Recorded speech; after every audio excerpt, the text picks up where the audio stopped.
Hey, hey, hey. Welcome back to The Verdict is In, the only place where we treat Hollywood lawsuits like playoff games, celebrity marriages like soap operas, and courtroom drama like it's must-see TV. Because honestly, it is.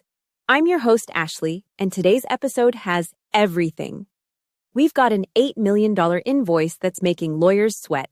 We've got a political power couple doing PDA in a foreign capital like they're 19 again. And we've got a UK courtroom saga that just got pushed to October and is only getting heavier. Grab your coffee, silence your group chat. Actually, no, keep it open. You're going to want to text people about this one. Let's get into it. The $8 million question. Let's start with the gift that keeps on giving. Blake Lively versus Justin Baldoni. You thought the It Ends With Us drama ended when they settled back in May. Adorable? Wrong.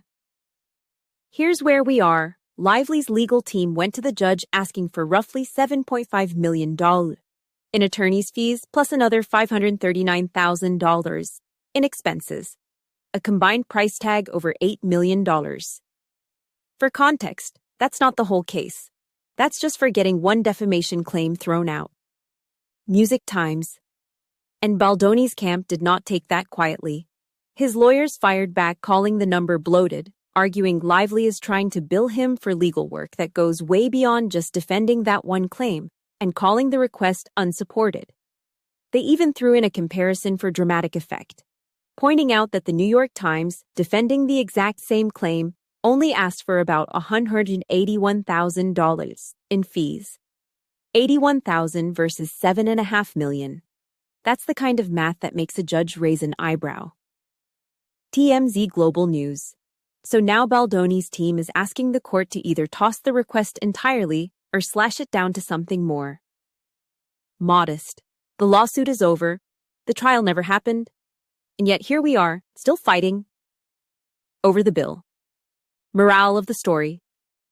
Sometimes the real trial is the invoice, from scandal to Serbia. Next up, a political comeback story nobody saw coming. Robert F. Kennedy Jr. and his wife Cheryl Hines. Rewind. To 2024, reports surfaced of a digital relationship between Kennedy and journalist Olivia Nuzzi. Texts, FaceTime, the whole thing, while she was covering his campaign. It ended her job at New York Magazine. It rocked his marriage, and honestly, it felt like the kind of headline a marriage doesn't recover from. Fast forward to this week. Kennedy and Hines were reportedly spotted on a trip touring Belgrade, hand in hand, kissing, the whole works. Sources describe them as acting like they don't have a care in the world.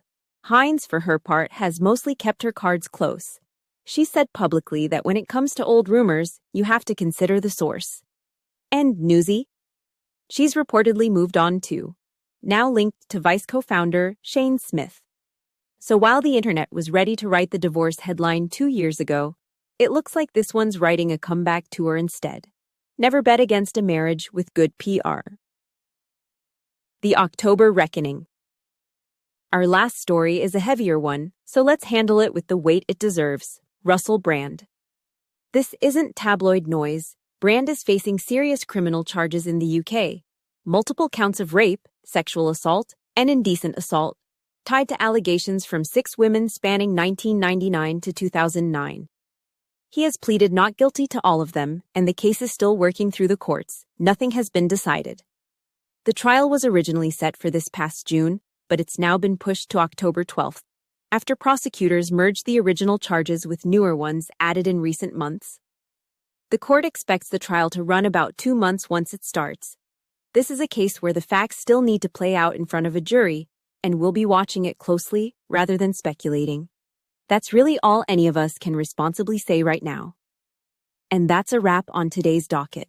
We went from million-dollar invoices to a marriage getting a second act to a courtroom date circled in red for October. If there's one thing this episode proves, it's that fame doesn't come with an off switch. The headlines just keep writing themselves. If you loved this episode, you know what to do.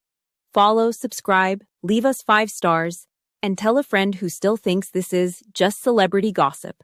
It's not gossip. It's culture. And we'll be right here to break it down for you.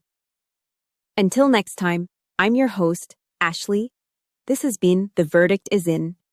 And remember, the headlines may fade, but the receipts are forever.